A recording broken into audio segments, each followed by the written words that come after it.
niggas claiming that they bullshit. These niggas better move and coast shit. Cause if they make the wrong move, it coast shit.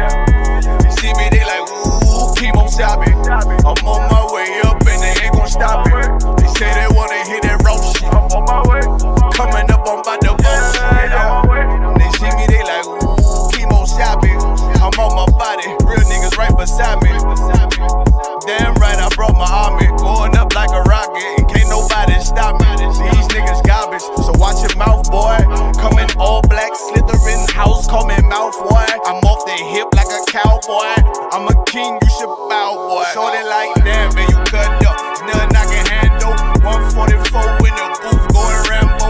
Niggas do you dirty like a stick in a bando. That's why I play the corner like a bum with a banjo. I'ma lead by example. Ooh, Kimo Sabe got this bitch off the hand. Got this juice, got this drip, about to hit the bitch with the salt. It ain't rap, it's assault. Can't taste a bitch unless you with the coke. They say they wanna hit that raw shit. These niggas claiming that they bullshit. These niggas better move and coast shit. Cause if they make the wrong move, it coast shit. They see me, they like, ooh, Kimo Sabe. I'm on my way up and they ain't gon' stop it. They say they wanna hit that raw shit. Coming up on by the bullshit. I do it how a veteran be. You better than me. I'm Reggie at the edge of the key. It's all money, no honey. Think you settle and see. You locked up, fucked up, and it's back to the streets. It's One West. You can check the residency. I reside where soldiers died on the soles of their feet. Cause there's death before designer. Ain't no coward in me. Cause I'm cold as a bitch's shoulder. You ain't calling a week. Get the cooking on this beat. Hope you like it well done. Got them killers rolling with me and they all red rum. Got you fuckers scared some. Get the banging on this beat till my fucking head numb. Black Glock, red drum, black and yellow air ones. Homie, you ain't got a vest. I suggest you wear one. Told these niggas we was going up. They was doing a lot of talking. Now these niggas ain't saying shit. Feeling like a legend in this shit. Lil nigga, I'm past veteran. Never feeling third. Lil nigga, I'm past second. Guns, I gotta have them all like Ash Ketchum. Shotty break a nigga ribs up like his wife left him. We all steppin', kill you with kindness cause I'm dead nice. That 5'7" put you 6 feet, not talking height. That judge giving out 5, but you doing life. These hands are rude GPS, a mean right. That's mean right, we build different, you know the vibes. And we stamped it authentic, we notarized. I keep a 144 because I know a kind. Noah's Ark, you know I'm with animals when we flowing by. We back again, no cap, when I'm with Cap again. Yeah, they say they want smoke until we matching them. Everything righteous, so you know when we get back at them, you get hit up with a K, but no acronym. They say they wanna hit that raw shit. These niggas claiming that they bullshit. These niggas better move and coast shit. Cause if they make the wrong move, it coast shit. They see me, they like, ooh, Kimo Sabe. I'm on my way up and they ain't gon' stop it. They say they wanna hit that raw shit. Coming up on by the bullshit.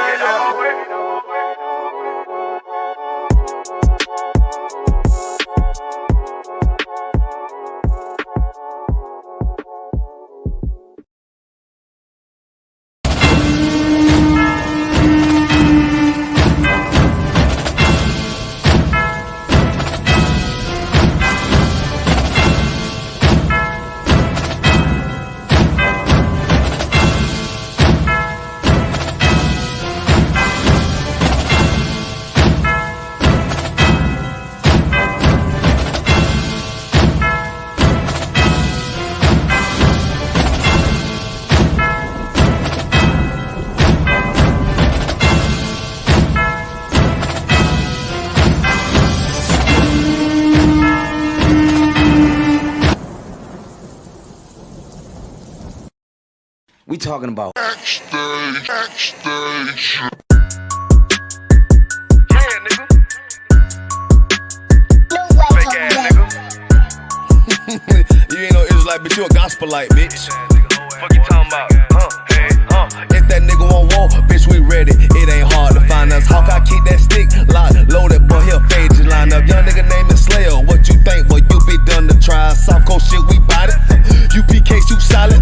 Little bitch think I'm crazy, think I'm playing like bitch, I ain't the one. Warfare every day, so who is you, bitch? I don't need your love. Killers right round the way. What you think? I love this brotherhood, a hood.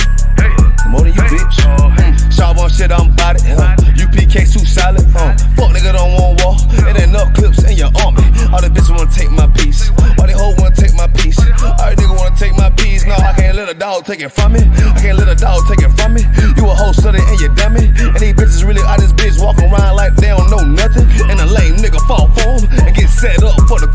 and get gunned down, man down. Should've took the time, get a damn no. But I see the starter and I show her. She could never get a preach hoeing. You a dirt ass, rust ass neck bitch with a fake ass jewelry. In Tennessee while I'm touring. It's a Tennessee, but she luring. And a sucker duck bitch ass boy, fuck nigga over that bitch muggin'. I say, if that nigga won't walk, bitch, we ready. It ain't hard to find us. Hawk, I keep that stick locked, loaded, boy, he'll fade you line up. Young nigga name is Slayer. What you think, boy, you be done to try. South Coast shit, we bout it. UPK too solid, little bitch think I'm crazy, think I'm playing like bitch, I ain't the one. Warfare every day, so who is you, bitch? I don't need your love. Killers right round the way. What you think? I love this brotherhood, hood. More than you, bitch. You a lame nigga down to me. Eat candy, but I'm sucker free. You a little nigga, ain't none of me. Base up, boy, I fit a beat. Yeah, AR-223. Draco with a magazine. Yeah, that clip run like limousine. I shoot your ass in the spleen. Boy, I bust your ass in the temple. We debating by the temple. Tell the truth, boy, you's a victim. And you squirm off like a lizard. Nigga walk down my road. Why does nigga come down my road? Boy, come down my road. Boy, I charge your ass toll fee. I'm a real big priest, nigga. UBK play for keys, nigga. Commanding to get a damn order, but ain't nothing me to damn kill you. I was stalking his ass like a cat. All weapons, boys full of tech. Boy, like a close comeback. Nigga got popped off for a neck. If that nigga won't walk, bitch, we ready. It ain't hard to find us. Hawk, I keep that stick locked, loaded, boy, he'll fade you line up. Young nigga name is Slayer. What you think, boy, you be done to try. South Coast shit, we bout it. UPK too solid, little bitch think I'm crazy, think I'm playing like bitch, I ain't the one. Warfare every day, so who is you, bitch? I don't need your love. Killers right round the way. What you think? I love this brotherhood, hood. More than you, bitch. Christ said 7 women gonna be on one nigga in the end time. Nigga, fuck wrong with you, boy. Stressed by that damn hoe ass bitch. Fake ass nigga too. Dumb ass motherfucker. Fuck you.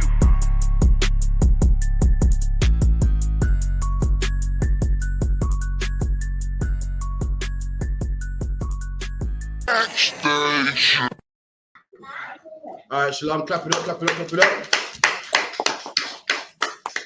It's Thursday night scripture breakdown class with myself, Captain Karathia from the I.S.U.P.K UK. You know what I mean? Do you know how we do every Thursday, 7 to 9. In here, I got, big Trooper Radaya Olive in the class. I got Trooper Kayal in the class. I got Officer Alban reading, powerful from London. We got Leicester. We got London, Leicester, Manny. You know what I mean? We got what? The Midlands. Salaki, South, North. Salaki, go on. Salaki, I didn't know I was still a trooper, you know. Salaki, my bad. No, you got the right to check me. I'm wrong for that. And I thought I was in London and not Manchester, but no problem. That's fine. I said London, Manchester, and Leicester. All free. Yeah, me. Remember, half his ranking, it deserves his respect, man. Salaki, you know what I mean? We got Officer 50 Hakayan. You know, we went long and half of that rank. You know what I mean? Along with Officer Alban. Trooper Daria Allah, the sisters as well. Big up yourself. Big up everyone in the chat. You know, Adolphus Lass, James Stevenson, Kayala, Naima, Barakia Allah from France. You know what I mean? Like, share, subscribe. Subscribe to I.S.U.P.K, all social media in the UK, Facebook, Periscope, Instagram. You know what I mean? Let's do this thing, man. Also, get your questions ready. Ask your questions on any topic regarding anything, and we'll break it down for you. If we can't break it down, we'll get clarification from Captain Mashat Mayam. So remember, I got classes at 394 Lodge Road, B18 5PW. That's Monday 7 to 9, Wednesday 7 to 9, Thursday 7 to 9. Your classes in Manchester, online from YouTube, Periscope, Instagram, and you can watch that online as well. Type in I.S.U.P.K UK. Also, every Friday we got the Lasha One Kodash class taught by Officer Alban, where he teaches Hebrew. Make sure you log into that, learn the Hebrew. You can participate, ask your questions, comment on the live as well. Learn the Hebrew, the feminine pronouns, masculine pronouns, past tense, all of them type of things there, man. Make sure you learn it, man. You know what I mean? What else we got? Also, we got the Sabbath service as well, which is every Saturday. Make sure you come down to that as well and learn as well. So with that, any questions? Come on, sir. Come on. If I could, so with the term whoremonger, I see it being used as like that deals with whores, but a whoremonger is more like more akin to like a pimp, right? So someone who kind of deals with. That's right. So someone get me the scripture where it says it talks about whoremongers. Someone get me the scripture. There's a big misconception. Fake Israelites that don't learn under the UPK, they think that a whoremonger is a man with more than one woman, or they think that a whoremonger is a man that chills with whores. Now, chilling with whores is wrong. Having whores is wrong, but that's not a whoremonger. It's not a whoremonger. We're gonna get the scripture that they go to, and we're gonna break it down and show you what a whoremonger is. Read that part. Count of one con. Get it. Ephesians 5:5. Oh, go ahead. Go ahead. Back in the one I just found it. Yeah, I got it here. Okay, Salakia. Ephesians 5, verse 5. For this ye know, that no whoremonger, no unclean person, no covetous man. So no whoremonger, no unclean person, and no covetous man. Read. Who is an idolater. Who's an idolater?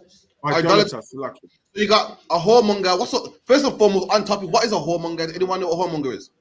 Come on. Come on. Wait. I know you know. Hakiyan, what's a whoremonger? Is it a man that just sleeps with different women and just leave them? That's what they teach in the Christian church. That's not whoremonger. Go on with that. Is a whoremonger someone who buys whores? The opposite. What's a fishmonger? A fishmonger, someone who sells. There you go. What's a whoremonger? Someone who sells. Which would be what? A pimp. A pimp, man. Talk about a pimp. Man can't even understand Old English. The Old English word for monger is someone who sells. Like a fishmonger sells fish, and a whoremonger is a man who sells whores, which is also known as a pimp. It's crazy because these fake Israelites claim to know God so much and claim to be spiritual and don't even know basic English, man. Let me tell you something. I was watching Game of Thrones, man. Sis, what's the brother from Game of Thrones, man? What's the brother from Game of Thrones that sells whores? What's it? Littlefinger. There's a scene in there where he sees Littlefinger and he goes, yeah, he said it, I kid you not. He says, oh, Littlefinger, my favorite whoremonger. Even the oppressor knows, man, what a whoremonger is. Even he knows what a whoremonger is. A whoremonger ain't a man that chills with whores, even though it's still wrong to chill with whores or still wrong to have sex with loads of whores. But that is not a whoremonger. A whoremonger is a pimp, someone that sells whores. Read that again, Baba Kashar. From the top. Ephesians 5, verse 5. And Ira got it right as well. Ira said a pimp, sir, that is correct. Keep it in. For this ye know, that no whoremonger, no unclean person, no covetous man. So the Bible goes, no whoremonger, no man that sells whores, no man that's unclean. What's so unclean? There's rules of cleanliness in the Bible, and any man breaking them laws is unclean, and any unclean man can't make the kingdom, man. Any man having sex with white woman, any man celebrating Christmas, Easter, having tattoos, anything that makes you unclean. And what? Covetous, man. Anyone know what covetous means? Is it a man that wants Salakia, sir? I should have said Quran. My apologies. If I could, I was gonna say so. He's covetous is somebody who's you desire something that's your brothers and you like want to kill him to get it. That's kind of correct. When the Bible goes, do not covet thy neighbors. What is it talking about? Because Christians are made like covetous man is a man that he wants your car, and that's a sin. Remember, the Bible's not a book about mysticism. This book right here was a law book, meaning what? If you commit adultery, a priest will come to your house and lock you up. Right. If you committed murder, a priest will come to your house and lock you up. You kill someone, a priest will kill you. So how can a priest lock you up for coveting? How can a priest lock you up for something that's in your mind? The Christian church tell you to covet something is when you go, wow, I want that car, So how can a priest tell what's in your mind? How can he tell what's in your mind? How can he lock you up for that? Really, coveting it. Go on. Is it wanting what your brother has? That's true. But how would a priest know that you want your brother's car? How can a priest? The Bible goes, thou shalt not covet, and there's punishments for coveting. How would a priest know that you're coveting? How is it possible? If I could, sir. Come on. It's the action that comes from that. So, like, say if you covet his car, you'll steal his car. If you covet his woman, that's stealing. That's stealing. Right. So the Bible goes, thou shalt not steal, and the Bible says, thou shalt not covet. So the difference between stealing your car and coveting your car, how would a priest know that you're coveting a man's car?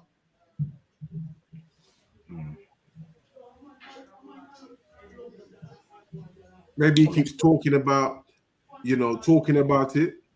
Nah, for time's sake, coveting is what you call today attempted. Like, for instance, you got stealing and you got attempted stealing. You got murder and you got attempted murder. So coveting, the Bible goes, don't covet a man's wife. Now, if you have sex with a man's wife, it's adultery. Right. But if you're coveting a man's wife, you're attempting to have sex with her. Now, how do we know you're attempting? How did the priest know you're attempting? We see them text messages, man. We see that you walk this way from home every day, but all of a sudden you walk this way home every day. That's how we know you're coveting a man's wife. You're attempting to have sex with a man's wife. You know what I mean? The Bible goes, don't steal a man's car. Then it goes, don't covet a man's car. How do we know you're coveting a man's car? You're attempting to steal it. That's the difference. So coveting, Christians make out like coveting is used to, what's a nice car? I want that. That's not coveting. Coveting is when you attempt to do it, man. You got it in your mind. You ain't done it yet. But had you have the chance, you would do it. Coveting is attempting. A priest can't read your mind and go, you know what? You're coveting a man's wife, you know. What a priest can do is look at the evidence, man. A priest can go in your phone and say, hold on, what's this text about, man? You know she's married. What's this? Morning, pretty lady. What's your morning? Look at the night. The picture that you looking slim in the dress, though. No, it's right. Attempted, man. You can't, attempted to steal. We can prove that, and that's how a priest will punish you. Coveting is when you like something of somebody's, you ain't stole it yet, but you want to. You're attempting to do it, man. So, like, Alba, if you get a question for you, Baba Kushar. Come on, sir. So it says, Salaki, sir, what is marriage according to the Bible? Is it a verbal agreement or written or etc.? According to the Bible, sex is marriage, man. That is marriage according to the Bible. Now, people had weddings in the Bible. That's true. Christ's first miracle was performed at a wedding, but the wedding didn't make the marriage. You feel me? A wedding is a celebration of the marriage. Like, for instance, if it's your birthday in October the 1st, but you don't have a party, is it still your birthday? I'll let the sister answer.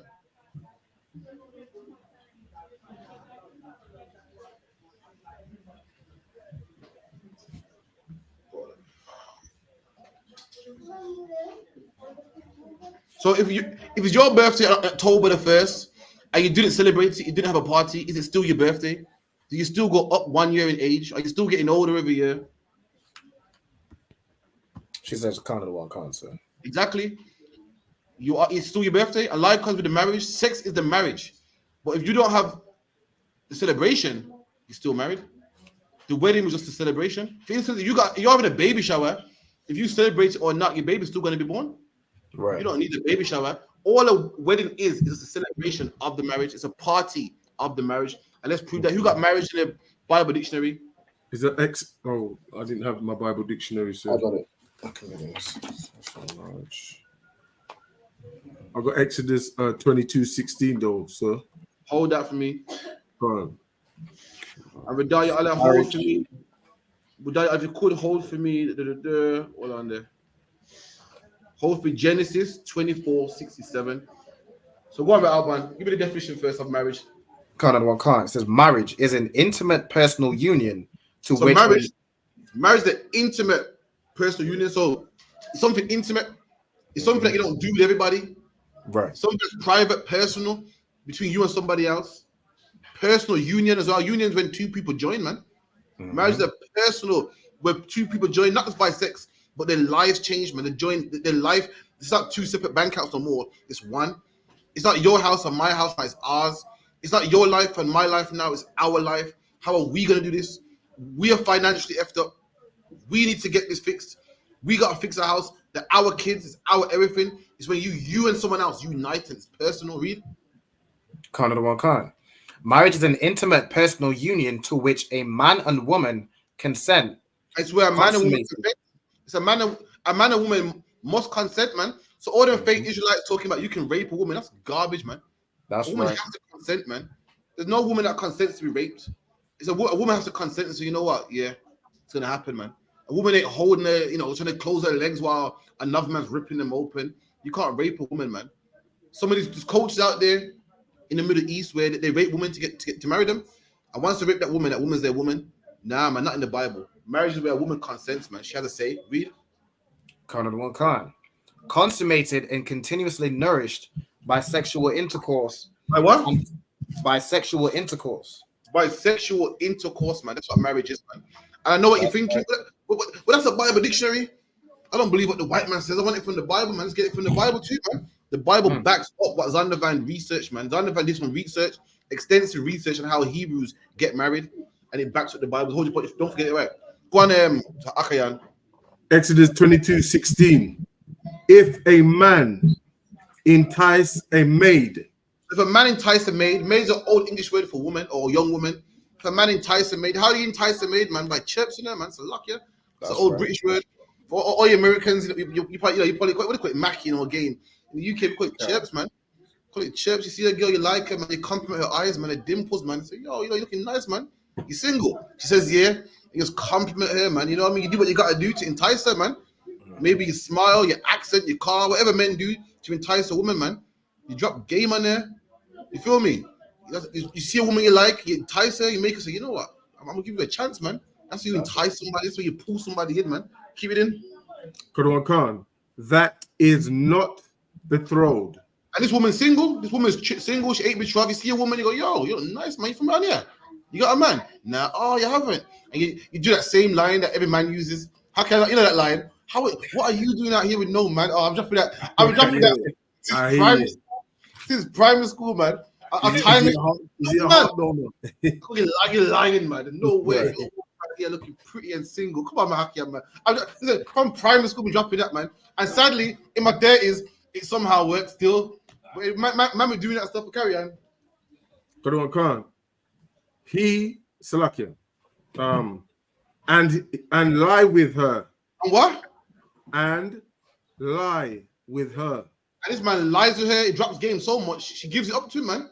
She goes, you know what? You're irresistible, man. Come, man. Let's do this, man. And they have sex. They lie down together. Read.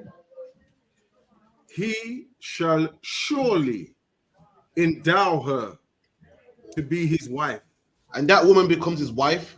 When they lie down together, that is now his woman, man. There's only one way where in the church talk about two flesh become one. There's only one way that two flesh can become one, man. It's called sexual intercourse, man. When a man lies down with a woman, that is his woman. That's his wife, man.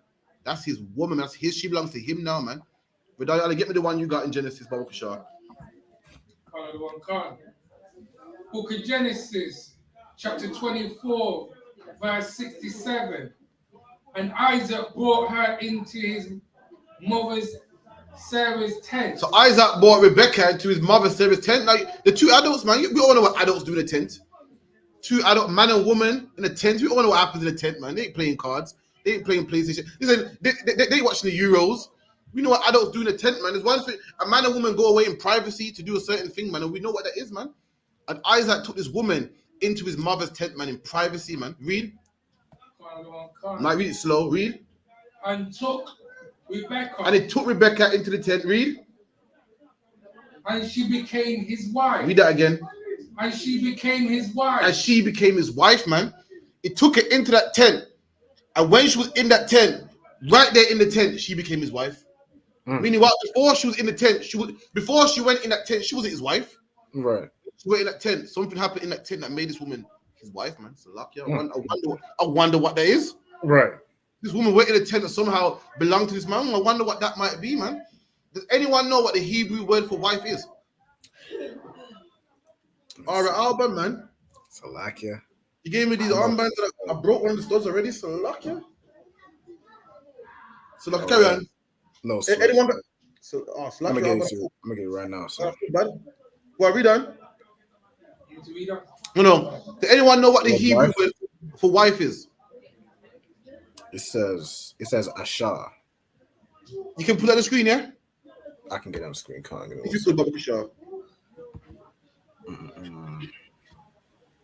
So lock your album, damage your merchandise, my fool. Is it one of the spikes? Because they can just go back on. Touch you are now still. I know, sir. So lock your album, break your things, man. So lock your.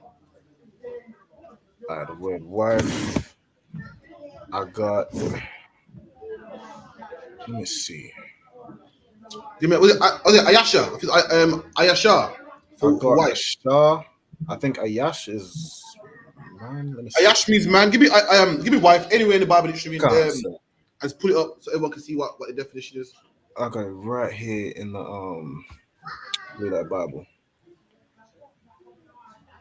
So it's Shah meaning wife, woman, one, Now blow it married. up, blow it up a bit more. So this is the Hebrew word for wife, yeah? So when we read the Bible where this woman shall become his wife. Now, if you was to read that in the Hebrew, this is what you'll see. You see the word here, Asher, and this is what it means. Give me down the definition. This means right here. And the definition is what? Woman, wife, female. So read back where you was in Genesis. Go on. No, yeah, go on. A little part there, but in the tent. And she became his wife. And she became his what? And she became his wife. And the Bible definition for wife is woman. He had sex with her, she became his woman. Meaning what? Prior to this, she was a woman. After sex with that man, she became his woman, man. She belongs to him now. She humbled herself to him, and now she's his.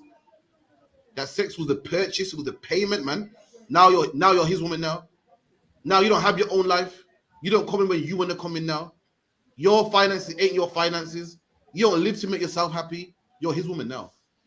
At one point, you was a woman. Now you're his woman. And marriage will do that to you. And same with a woman too. The word for husband means man. And now you ain't a man. You're her man now. Let's clear it up. That don't mean she can tell you what time to come in the house. It don't mean she knows what to do. It means that now she got a head. She got a master, which is you, black man, Hispanic man, Native Indian man. So, you got a question? So, anyone in the U.K., like, say if they were just to join or already on route to go walk down the aisle, could they still do that? Is that something that they can still do? And also, I noticed in the Bible it didn't say that if a man entices a maid, it's fornication. It just says if a maid is a virgin, must marry her. Exactly. So, for your first question, don't walk down the aisle, man. Salakia. It does nothing. Everyone that walks on the aisle, it's about 50% get divorced. It's nothing, man. Right. It's nothing, man. All it is what rice and waste of money and some gay vicar marrying two people. Two men can get married, man. That don't mean anything. Real marriage is when a man and woman sincerely have sex and lie down. That's why you shouldn't walk around having sex with everybody. He's marrying all these whores, or married a woman who's married already, and she married someone else, and she's committing fornication. That's why Christ told the woman at the well, "You have 5 husbands, man." And he goes, "And the man that you're with right now, he ain't your husband," meaning you're about to have sex. You're about to have sex with someone else again. That's what Christ meant. Christ didn't mean you walk down the aisle 5 times, and you've been divorced 5 times, and like most people today, on their 5th marriage. He meant, yo, you having sex with a bagger, man. And the man that you have sex with the man that you're with right now, he ain't your husband. Meaning what? You're gonna have sex with someone else as well. You're gonna cheat on him as well, man. You're soon gonna give him one as well. What Christ basically was saying. Someone get me that, like the woman at the well, if you could. Sorry, sis. So obviously, you know that how marriage is an Israelite culture. Would that be equivalent to coming in the truth and cutting off your luxury in the United States? Like, why would you go down the aisle when it's not Israelite tradition? Is it the same? Come say it again, Sakia. So one time. Would going down the aisle and coming in the school be equivalent to, you know, when people cut off their luxury in the United States? Because even though it's just here, it's not our tradition. Or going down the aisle, coming under that same umbrella. Yes, going down the aisle is a Christian. It's a Christian concept. It's Christian. You do it in the church. You know, the refund. What's it called again? Oh, I can't remember the book. A lot of people think when they read, holy matrimony and for better for worse, it's in the Bible. It's not in the Bible, man. It's in the book. Oh, I can't remember what it's called, man. Shit, the Book of Laws, something like that. It's a book that they got in the London Museum. All that is Christian concept. All that is how Christians get married. So I wouldn't do it.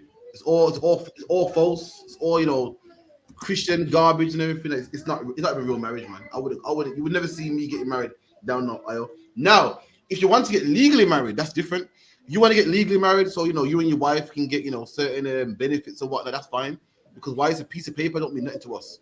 But the whole ceremony of walking down the aisle and the vicar, who's not really a man of God, all that is pagan, man, and we shouldn't take part in that. So, but we have like marriage blessings. That's what I mean. Like, I know that some brothers may want to get the paper to maybe get a house or whatever. Could they get a marriage blessing? For the school? Yeah. You could get a blessing from the school. But I mean, going to a vicar and a pastor, he's not a man of God, man. And imagine how you gonna go to a pastor at Alban to, talk about love and holy matrimony when your appointment's at 4 o'clock. Yeah, imagine this with Alban. Imagine this. Your appointment's at 4 o'clock with the vicar and saying, "Yeah, we're Alban. I hereby renounce you and the woman." Blah blah blah blah blah. And then after you got a next slot at 5 for 2 men. For 2 men. He's like, "Yeah, man. Thanks for your service. I appreciate that, man. Go live your life. Next year, yeah, James and John. Yeah, James, you may kiss John. How's that? Come on, what? How could that mean anything to God, man? When the pastor's married 2 women and marrying 2 men. Imagine the 3 o'clock slot, is marrying 2 Hamites, man. And the 4 o'clock slot is marrying 2 men. Now it comes to you. He's not a man of God. You're going to him to bless your marriage. He blessed the 2 men. Now, if you want to get a certificate for certain benefits and housing and whatnot, go get it, man. But just know that real sex is marriage. Honor that. Don't honor no paper. Honor the fact that you laid down with this woman, and now you have to do things properly. Honor the fact that you open your legs to this man. Now you have to treat him properly, do things properly. Honor that, man. Don't honor no piece of paper. Nothing. 2 men can get it, man. 2 men can get the paper. 2 women can get that paper, man. Don't mean anything. Listen, the paper means nothing to the point that what? People have it 10 times, man. People get a new one and renew it and get a new one because this one didn't work out and that one didn't work out. It means nothing, man. Where we at? So like, read that Bible. John 4:17, sir. John 4:17. The woman answered and said, "I have no husband." So Christ told this woman came to Christ talking about, Christ told this woman to get him some water. And then she wanted to get into a debate. So Christ said, "Yo, go get your husband, man." Like, Christ, we don't debate with women out here, man. Go get your husband, I'll speak to him. And the woman said, "I ain't got no husband." And this is what Jesus Christ replied and said to this woman, read. And Jesus said unto her, Thou hast well said, I have no husband. Christ, you're right. Christ, you're right, man. You're talking about I ain't no husband, singular. Christ, you're damn right, man. Read. Right. Come on. For thou hast had 5 husbands. There you go. Hey, Christ is rough, You think Christ is some white man that speaks so kind and not. Christ said that was well said, meaning you're damn right. You ain't got no husband. You got 5. You got 5 of them called you a whore, man. Talk about I ain't got no man. You said right, man. You have well said you got no man. You got bagger, man. Christ is cutter, man. Christ ain't no softy. People see us crush women and crush men and crush Christians and they say that's not Christ-like. Well, I don't know what Christ you're reading about, man. I don't know what Christ you're reading about, man. So like, yeah. Use me. What Bible you reading about, man? The Christ I read about in the Bible is cutthroat, man. You tell you straight how it is to your face, man. Christ said you're right. You don't have no husband. You have 5 husbands, man. Read. And he who thou now hast is not thy husband. And I'm too well, thank you. And he that you have now, he ain't your husband neither. Meaning what? You're about to cheat on him too, man. You see him sleep with somebody else, man. Why? Because this woman was sleeping around with a bag of different men. She wasn't getting, she wasn't walking she was walking down the aisle. She wasn't getting rice. She didn't throw no bouquet 5 times. She was having sex with a bag of different men. That's all she was doing, man. And that's why Christ would say, listen, you got a bad husband, man. That's marriage according to the Bible. And if anything else you wanted to know about that, or so if I could, so a whoremonger is more akin to a pimp. Now, say a brother that sleeps around with whores and things like that, he would just be a fornicator, right? That's right. A brother that sleeps around with whores is a fornicator. Does anyone know what fornication is? Come on. Fornication is unlawful sex. Right. So where would you find unlawful sex in the Bible? You'd find it in the law where it's say, like adultery is a form of fornication. It's like bestiality. These are forms of fornication. That's right. So in Leviticus, let me find out what chapter it is.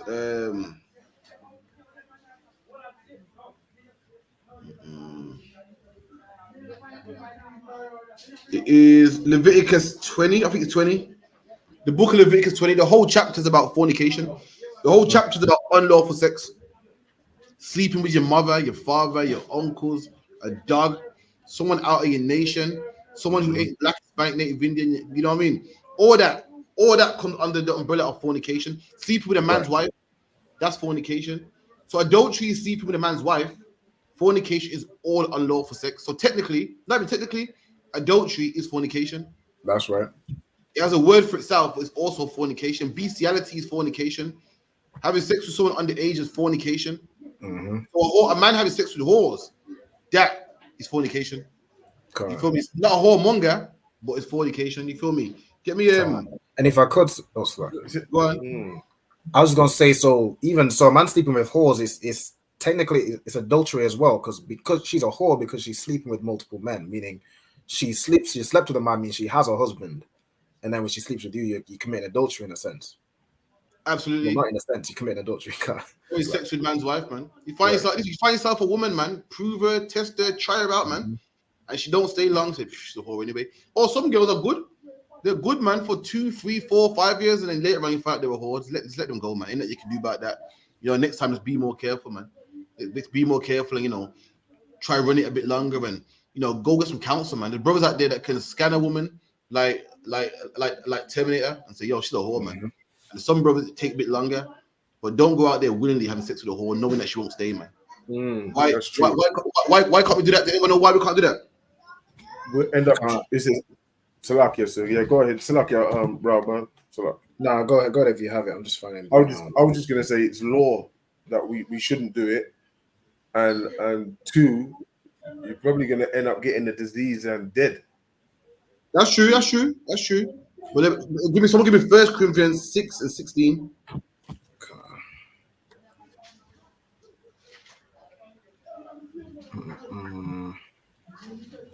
So 1 Corinthians 6 and 17? 16, 6 and 16, Canon 1 Canon. 1 Corinthians 6 and verse 16. What? Know ye not that he which is joined to an harlot is one body? Paul said, know you not. That's Old English for don't you know. Paul said, yo, you man don't know that any man that has sex with a whore is joined to a whore. She's one now. She's one with you. She's your wife. She's one with you. Keep it in. Canon 1 Canon. For 2, saith he, shall be one flesh. Because 2 shall be one flesh. So if you're one with this whore, you and this whore family, read. But he that is joined unto the Lord is one spirit. But he that joined to the Lord is one spirit. So you're joined to the Lord. The same way how you're one flesh with a woman, when you're joined to the Lord, when you're in the truth, you're one spirit with us. In the truth, you're one spirit. We all got the same mind, the same spirit. We dress alike, act alike, do the same things. We're in the truth together. We celebrate the same holy days. We do everything the same with one spirit. We done? Count of the 1 Canon. Flee fornication. Every sin that a man doeth is without the body. But he that committeth fornication sinneth against his own body. Wait there 1 second. Wait there. Give me 1 second. Is that the right one? 1 second. Wait there. The key part that I want. Give me verse 15. That's the one. 15, verse 15. Come on. 1 Corinthians 6 and 15. Know ye not that your bodies are the members of Christ? There you go. So your bodies are the members of Christ, man. Imagine a body. You got members, which are your hands, your feet, your arms, your legs. Imagine everyone in here is the body of Christ. You got a man that can work the computer, a man that's good at the Hebrew, the man that's good at teaching, and all together, we're the body of Christ. Together, we get this truth out. We get brothers in the truth like a machine with different body parts. Your body is the body of Christ. Read. Another one. Shall I then take the members of Christ and make them the members of an harlot? Imagine that, man. You take the members of Christ and mix it with a whore, man. You know what that means? If you got a woman here who's a whore, and you're one body with her, and then you're one body with us, right? What's that saying? It's saying you've joined the whore into the members of Christ. What's that? What in plain terms, what has happened? We're now one with a whore. Exactly. There's a whore in this fucking school. Right. There's a whore in the school, man. If you purposely out there marrying a whore, there's somebody in the school. They join to you, so they join to me. Who outright celebrates Christmas, have sex with Bagger Man, is a stripper, swing on a pole, and she's in the school, man. Right. How are we gonna get blessed by the Most High, man? How are we gonna come out of captivity when we got a whore in here? That's what basically happened. Read that again. Kind of one kind. Know ye not that your bodies are the members of Christ? Shall I then take the members of Christ and make them the members of an harlot? Keep it in. God forbid. Paul said, hell no, man. That's not what we're gonna do here, man. That's what we're gonna do here, man. You're a man of God, and you go home to a woman stripping the pole, man. You're a man of God, and then you there was some whore, man, Coco, some girl called Some any girl, man, going out there doing whatever on Instagram, do whatever she wants to do, going crazy, man. Post it, God forbid, man. And that's one reason why we don't do that too, man. You know what I mean? A lot of brothers, you know what I mean? When you're young, you're trying to, you think you can save everybody? And I can say I can change it, man. I can change it. Just speak to brothers in the truth, man. And they will let you know, is it worth pursuing or is it not, man? And so a lot of brothers got women out there. A lot of brothers in the school got women that didn't meet in the school. So it is possible. But don't be naive, man. I think, don't be thinking with your head, thinking I can change it, man. Knowing fair well that this one for the streets, man. You're wasting your time, man. You know she's gonna leave, man. Don't do it, man. You feel me? Any more on that?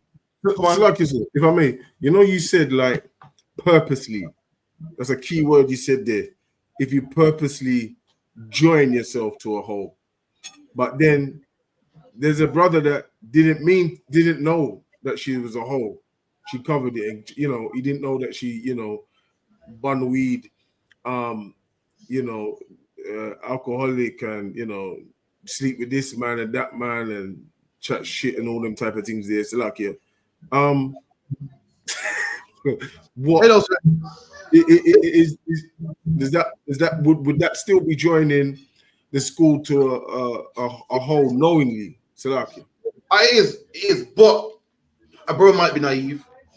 So for today, I'm gonna speak about a brother that outright goes and has sex with a prostitute, man. But outright goes for a woman who got a bad reputation. Outright for now. If you're young and you're new, you know what I mean. You probably don't know no better. But for now, let's talk about a man that outright goes, yo. You know what I mean? She has sex with him. Yo, I want to see. I get me a piece, man. You're just putting a whore in here, man. Right. Let me get a scripture on it as well. Let me get a story about what happened to brothers, man, that had 1 second. Oh God, give me Joshua, man.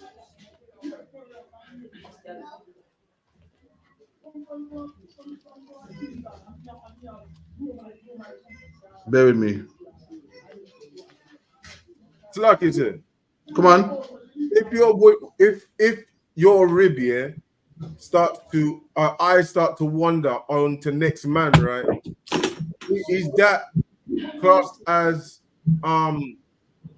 covetousness? Give me a minute, yeah. Give me 2 seconds. I'll get to there. Hold your point, right? The point I'll get to.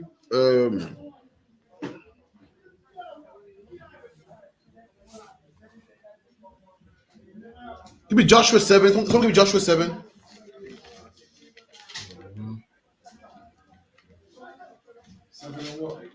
Give me 7 and 1. Start for 7 and 1.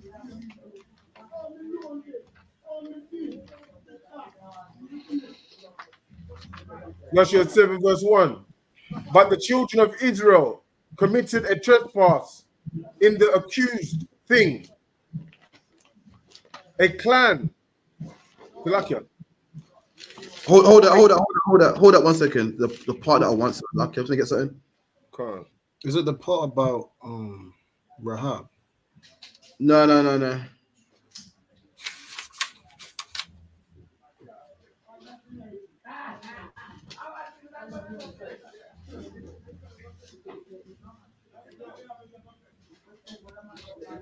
Right, give me give me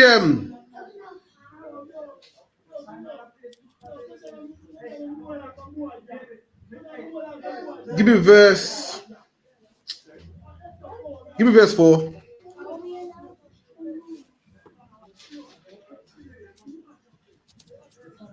Seven and 4, Baba Kushar. Joshua 7 verse 4. So there went up hither of the people about 3,000 men, and they fled before the men of Ai. All right, so this is the deal. Joshua was at war with some Hamites, and the Lord was killing them Hamites for Joshua, man. Joshua was doing good, man. Doing very good, man.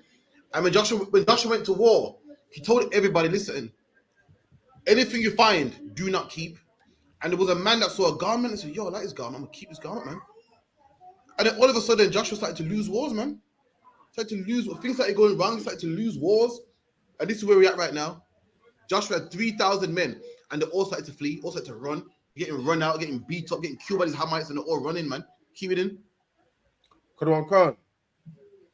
And the men of Ai smote of them about 36 men. And the men of Ai or Aim, however you pronounce the name, killed 30 of our men. Now Joshua started to think, what's going on? I thought the Lord was with us, man. What's up? Something's going on. Got it. With us no more. Setting it right, man. Read.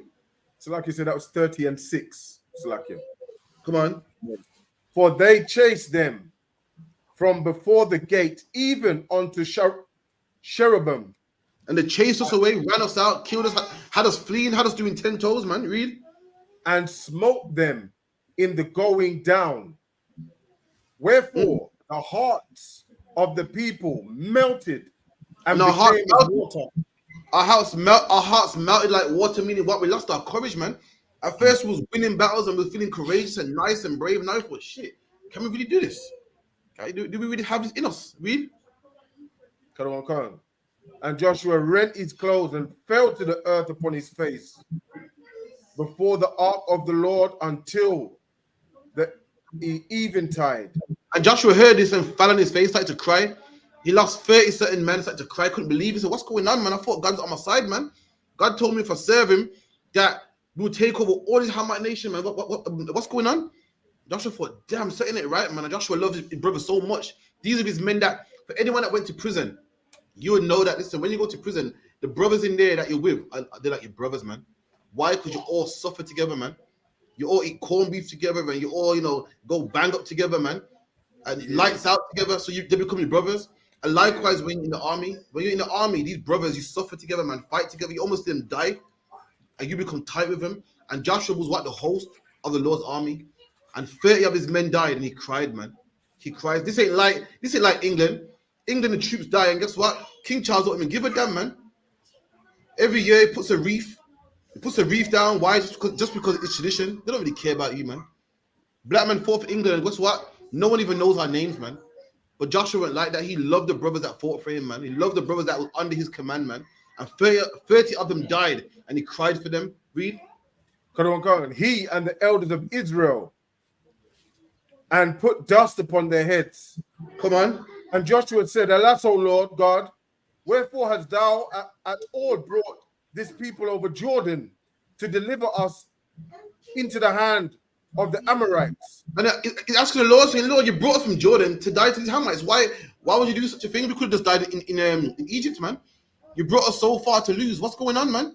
We won all these wars just to lose these Amorites. Why would you bring us over Jordan to get killed by the Amorites, man? Read. It's like is Amorites Africans? No, yeah. Ammonites are Chinese. Amorites are a tribe of Africans. That's right. To destroy us. Would to God we had been content and dwelt on the other side of Jordan. O Lord, what shall I say when Israel turneth their backs before their enemies? They're saying, Lord, what am I going to do, man? What should I say? Israel turned their backs before their enemies, meaning what, we're running from our enemies? What's going on? Keep it in. For the Canaanites and all the inhabitants of the land shall hear of it, and shall Everon us round, and cut off our name from the earth. And he said, listen, all the enemies are going to hear that, the Israelites ain't too tough, man. And they're going to rally up and kill us. They're going to hear, they're losing. You know what I mean? Don't be alarmed. Them Israelites that left Egypt and killed all the other nations, they ain't that strong. They're losing now. And they're going to get proudful, and they're going to come against us and kill us, man. Read. And what wilt thou do unto thy great name? And the Lord said unto Joshua, get thee up. Wherefore liest thou thus upon thy face? Israel hath sinned. Israel what? Israel hath sinned. And the Lord didn't protect us because we sinned, man. Now we're gonna find out how we sinned. The Lord went with us because we sinned. Now the next line is about to explain how we sinned. Read. And they have also transgressed my covenant which I commanded them. Keep it in. For they have even taken of the accursed thing, and have also stolen and disassembled also, and they have put it even among their own stuff. There you go, man. And when we went and killed the other nation, there was some accursed things. There was some Babylonian garments, man.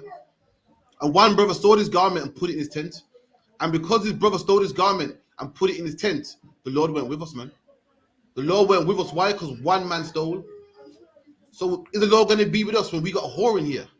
How are we going to go to camp and crush Christians, man? How are we going to go to camp and come back alive, man, fighting these Palestinians, man? We got whores in here, man. If one man stole and the Lord wasn't with us and 35 men died, then what happens when we got a whore in there, man? Sniffing coke and smoking weed and all types of stuff? How's the Lord going to be with us, man? We're going to go to camp and die. We're going to go to camp and get confounded by Christians, man. We're going to go to camp and get killed by the Muslims, man. So the Lord turned his back on us. Why? When you read on, you find out that one man stole a Babylonian garment and put it in his tent, man. And the Lord turned his back on us. And whilst we was in war, the Lord was not with us. So what happens when we go to war against these other nations, man? What happens when we go to war in town, man, and do these camp speakings, man, which is dangerous, which you can lose your life for? Right. God will be with us. If I may, sir, it said here Israel has sinned, yeah, meaning the Israelites sin. So does it actually mean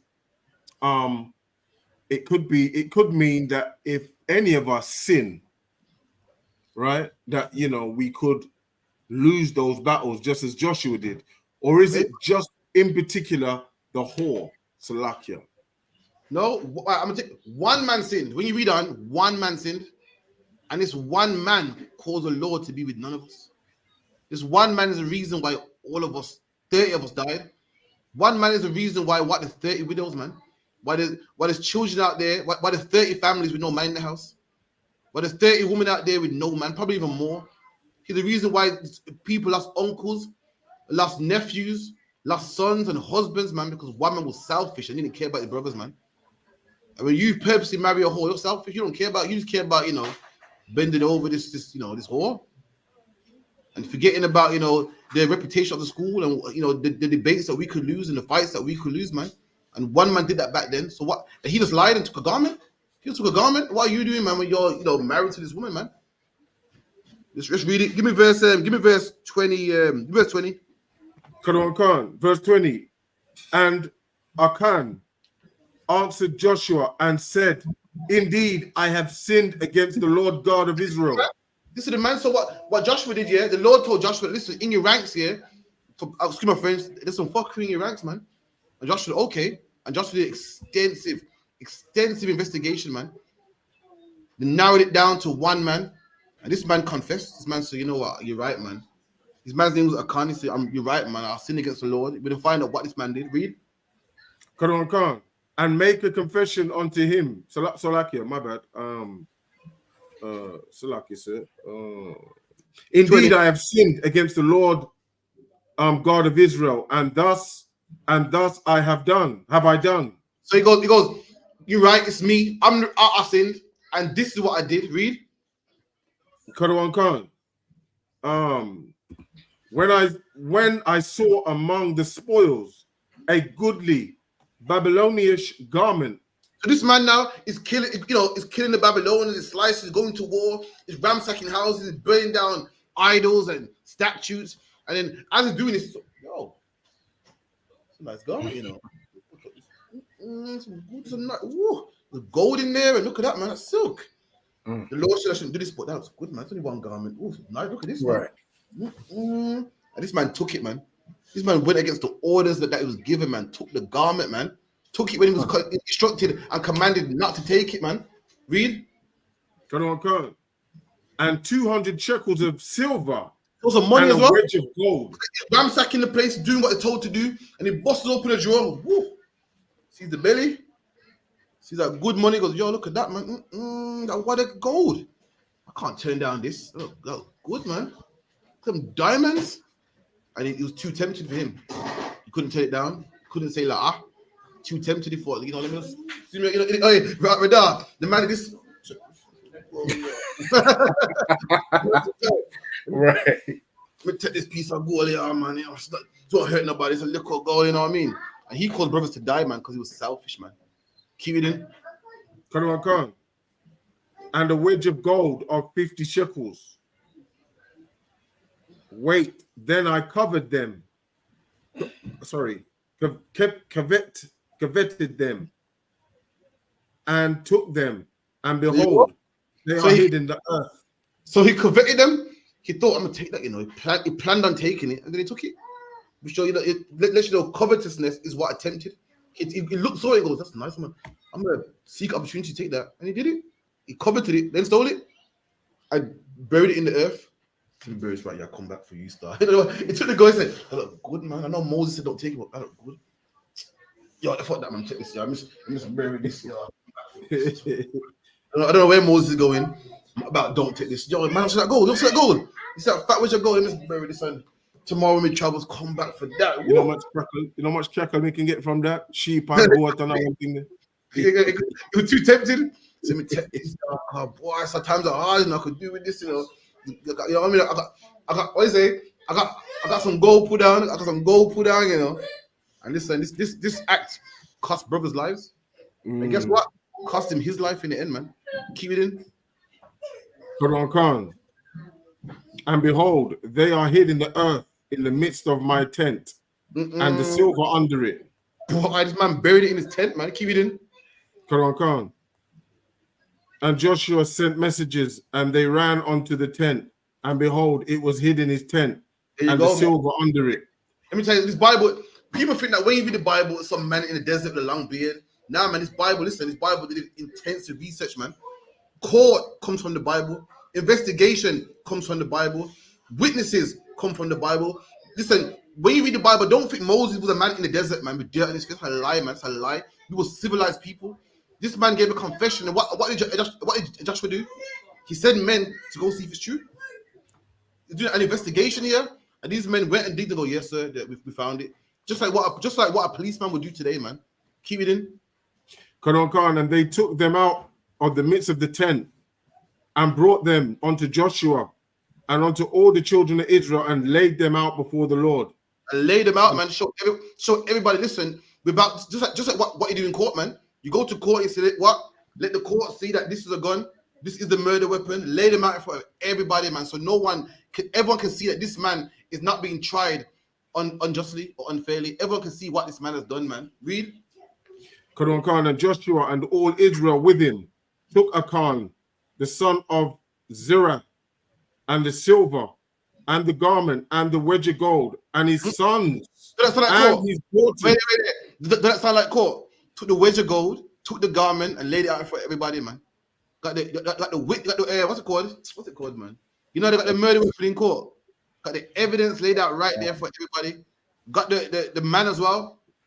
And they had his son and his daughter and his wife. His whole family was there too. Read. And his oxen, and his asses, and his sheep, and his tent, and all he had. And they brought them onto the valley of Achor. Come on. And Joshua said, why hast thou troubled us? And he goes, why? So why you troubled us? Meaning, what you done, F's us up, man. What you done troubled us, man. Why have you done this to us? Meaning, what you done affected us. You've troubled us, man. Why you do this for? Forget the gold. What you done got brothers killed, man. Why have you troubled us, man? The Lord's with us, and you're making the Lord not be with us, man. Read. Quran Khan. The Lord shall trouble thee this day. Boy. And all Israel stoned him with stones and burned them with fire. And they stoned them with stones. And they raised over him a great heap of stones unto this day. So the Lord turned from the fierceness of his anger. Wherefore the name of that place was called the Valley of Anchor unto this day. Boy, and this man and his whole family was stoned, man. Was killed. Wife, his children, everyone was killed, man. Now, is that harsh? No, that's like a shooting range, right? No, is that harsh? That his kids, his wife, and a Christian would say, well, what did they do? But I don't think it's like I don't think it's harsher because they're rooting at the seed, the whole seed. He's everything of his, because he's made all of his things has made the place unclean. So they need to get rid of everything. That's true. But Christian would say it's harsh. What did his wife do? What did his kids do? What would your response be to that? They're unclean as well because he's the head. That's true. That's true. Go on, sis. They knew about it. But what if they didn't? What if they didn't know? What if his wife didn't know? If I could. Come on, Alban. No, that's just how the Most High is. You just don't want to play with the Most High. Now the best response would be this is the best response. He went thinking about his family. Right. You're worried about us thinking about your family. You weren't thinking about your family when you were stealing. You know what the consequences would be. If you love him so much, you would have stole that gold, man. He knew what the consequences would be, but he didn't care. And likewise, why should we care about your family when you got 30 men killed, man? You didn't care about their families. Women out there that ain't got no man today, man. Kids out there with no father today. Mothers out there with no sons, man. Old nans out there with no grandson because of you. So why should we care about your family, man? And everybody will see this. Everyone will see this and go, "Yo, well, I love my wife. I love my kids. Right. I ain't touching that gold. That's what happened to him. So I love my son. I ain't touching that gold. That's what happened to him. And that was, and the Lord buried him in stones, and they call that place after him to this day. So everyone, you meant to look and go, why? You meant to wake up in the morning and see that gravestone and say, "Yo, I'm not gonna disrespect, man. I want that, not me." Right. So, like I said, come on. Is there a picture of it? Can we see a picture of it, please, if you could? I don't think there is. No. No. Thousands of years ago, things have been moved around. Come on, this is a man's individual gravestone. Like things like the pyramids will be here to this day. Why? Because you can't move the pyramid. You can't blow it down or anything. But a gravestone, come on, that's anywhere in the Middle East today. Who knows what that is? You feel me? You can't, sir. It's like so the point I'm making is this: what you do affects your brothers, man. What you do affects if your brother lives today or dies today, man. What you do affects if his school is victorious in a battle or not, man. It's all about you. I'll get the next question online. I think Baraki got a question. Sir. Well, a question from Baraki Ali says, Salaki had one. If I could get a breakdown of Numbers 3 in verse 17 to 18, he says Muslims use that to say that the Bible condones pedophilia. 17 to 18. So it's chapter 31 and verse 17. Sorry, 17 or what? Sorry? It's Numbers chapter 31 and verse 17 to 18. 31, okay.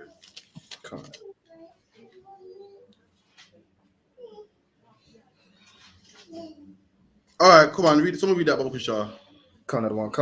Numbers chapter 31 and verse 17. Now therefore kill every male among the little ones. Right, so the Lord commanded us to go to war against his nation and kill all the males. Come on. And kill every woman that have known man by lying with him. And kill every woman that's known a man by lying with him. Come on. But all the women, children that have not, children that have not known a man by lying with him, keep alive for yourselves. Okay, so they read that and feel, oh shit, it means have sex with the woman that has not known a man. But the Bible also said, why? And if this is talking about having sex with the woman, then why would it say kill the woman that have known a man? Remember, if we kill your man, then you're single. Why would we have to kill you? That makes sense. If we killed all the young men already, then you're single. You're ours now. But the Bible said kill them too. Why did the Bible say leave the young women? Because they're not. They haven't been touched by the men before. They're virgins and clean, right? That's right. But why the young women in particular? Come on. So the reason being is this. The Lord, when you read the Bible, the Lord, when we take out other nations, we get servants. And you want a young woman, why? Because she's young. And you can breed her with what? You can breed an Ammonite woman with another Ammonite man and get strong slaves, like what they did to us in slavery. You don't want no old woman. What's an old woman going to do really as a slave? She can't serve you good. She might work around the house or anything, but you want a young woman? Now, why don't you want the men? Because the men could come together and start a rebellion or start a rally. The woman ain't a threat. A woman can't outfight men. But you want the young ones though? You want the old ones. The old ones are not profitable. The ones that known men and married for how much years. You want the young ones, man, that ain't seen a man before. They ain't got no man, ain't got no loyalties. That's what it's referring to. As Johnny Muhammad taught me. Go on, sis. These heathens. Khan, that's right. So we can take over a country. You take over a country like what happened in Joshua. The Lord saying who to keep don't take the men. Why? Because the men they kind of pose a threat. They can rally up together and come back together and try to fight back. So you take the men out so there's no threat, and then the bigger women too can also fight, or they won't what's the word? As an old woman, what you're not a good servant. Yeah, like an influence. But the young ones now, fresh, young, can grow. Imagine a servant who's 16. She got all the best days ahead of her, man. All the best days ahead of her, can cook, clean, won't be a threat, can't kill you, can't rise up no army to fight against you. That's what it's referring to, not having sex with them. Just about them being servants. Keep it in. Verse 19. And do ye abide without the camp 7 days? Come on. Whosoever hath killed any person and whosoever had touched any slain, purify both yourselves and your captives on the 3rd day. And so basically, the Lord says without means outside. Saying stay outside the camp for 7 days. Any man that kills somebody. So remember, we're going to war. So when you go to war, you kill people. And then also in the Bible, dead bodies are unclean. So any man that went to war and fought someone and killed someone, got blood on him, he can't come in the temple. He has to come out the camp, out the gathering of brothers for 7 days till he's clean again. Just quarantine to stop, diseases and whatnot. God knows what kind of diseases blood and stuff carries. But it's not talking about pedophilia, man. And also, read verse 19 again, so like 18 again.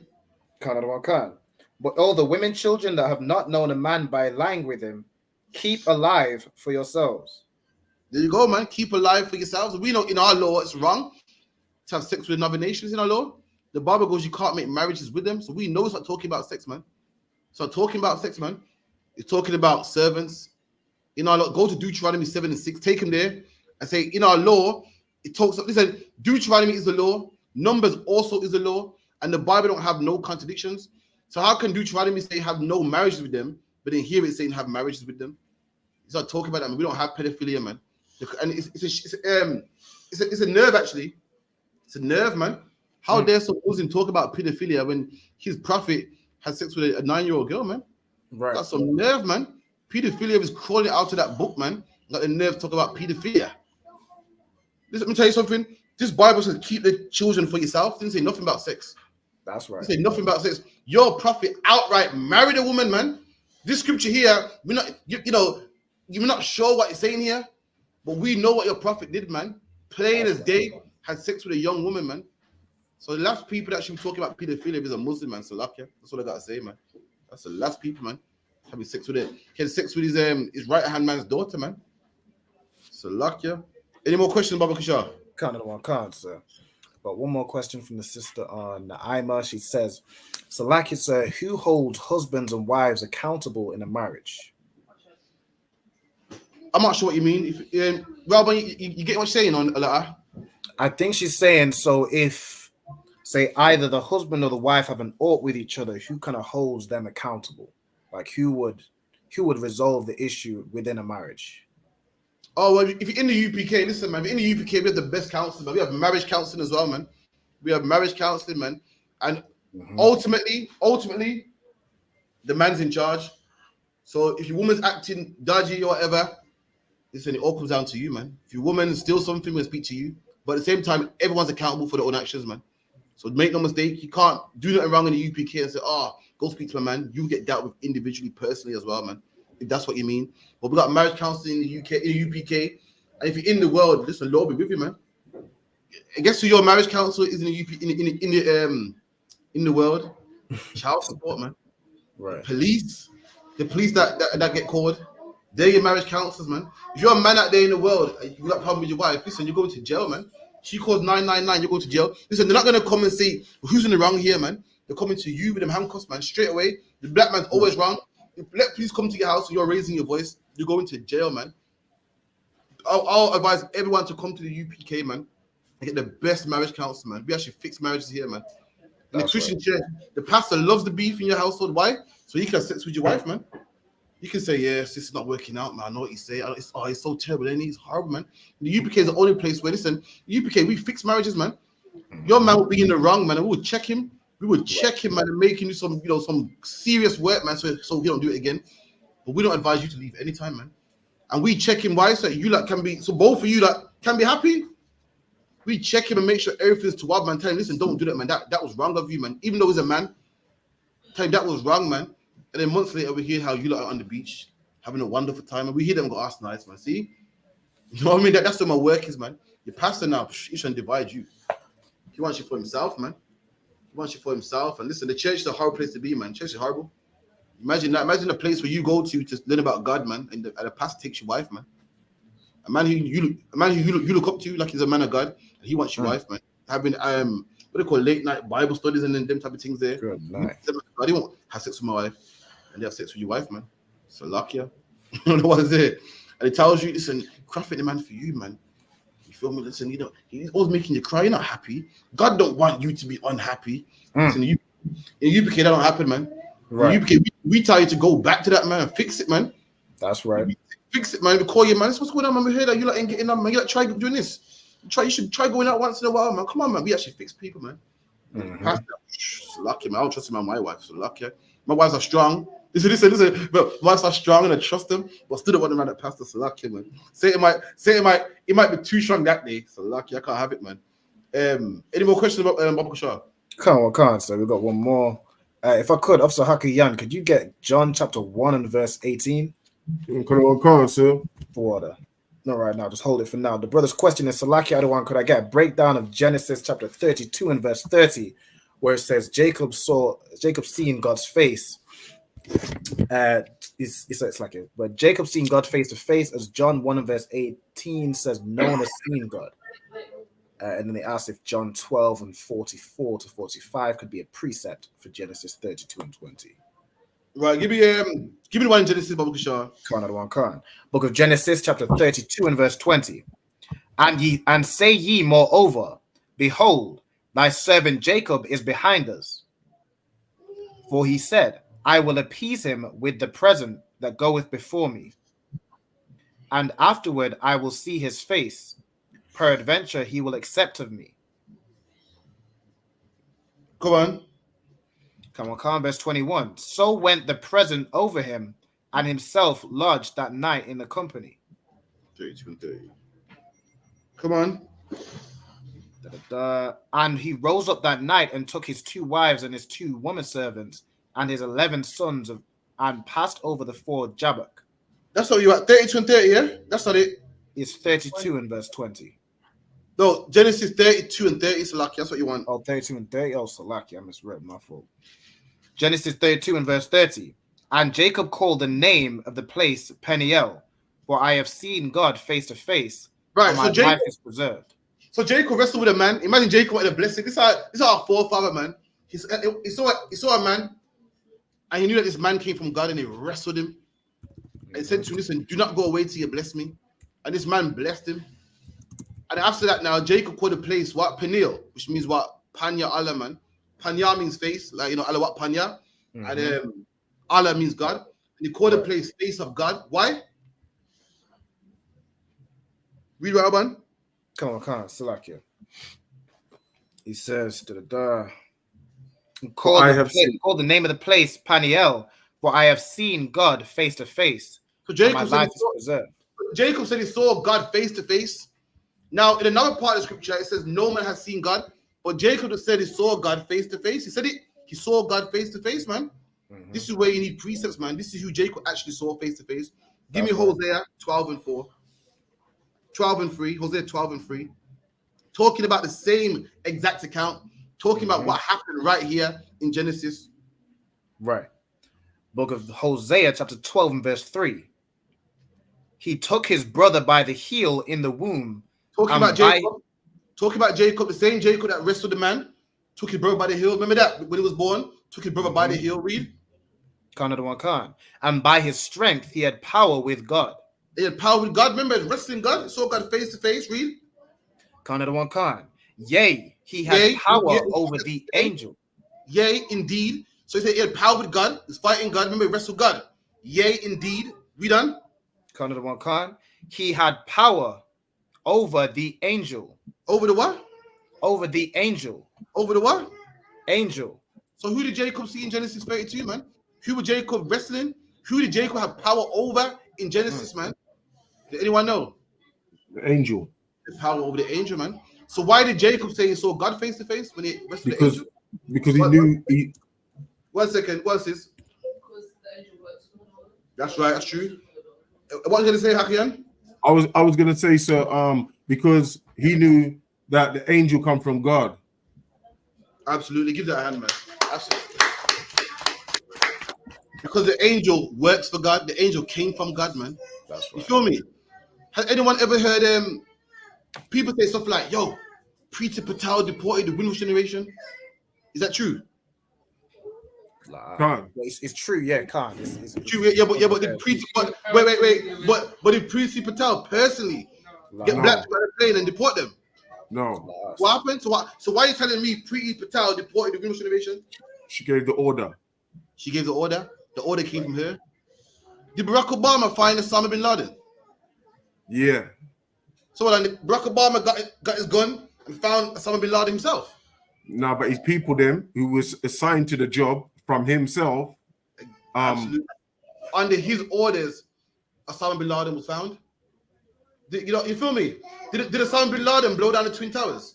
Listen, Salakia, I'm gonna stop there for all you conspiracy theories. We're talking about what's written, okay? I don't hear no, sir, because what it was, yeah, the plane blew down before I don't hear that bullshit. Right. That's another topic. Documented.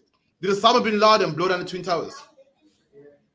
But if Osama bin Laden blew down the Twin Towers, that means it would have had to be in the plane, which means if I may, sir. But right. If I may, sir. Come on. On the news, right?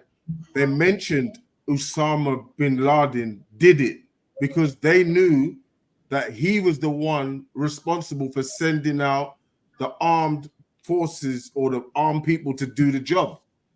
Absolutely. Absolutely. Yeah. Same for me, Jacob. The angel came from God. So, and Jacob saw the angel. Jacob said, I saw God, man. Mm-hmm. I saw God. So when police lock you up, what do you say? Yo, the city got me, man. The law got me. That policeman ain't the law. He works for the law, but he carries he's got authority from the law, from the Queen, the commissioner. He has authority. That badge gives him authority, and therefore, if you assault an officer, you ain't assaulting this individual. You ain't assaulting Mark so and so. You're offending the law, and that's why you get punished heavy. And like, because Jacob saw an angel that worked for God, and Jacob said, "Yo, listen, I saw God, man." That's how we talk in the Bible. You know, when Moses saw a burning bush, it was an angel. Moses said, "Listen, I saw God, man." Mm-hmm. Feel me?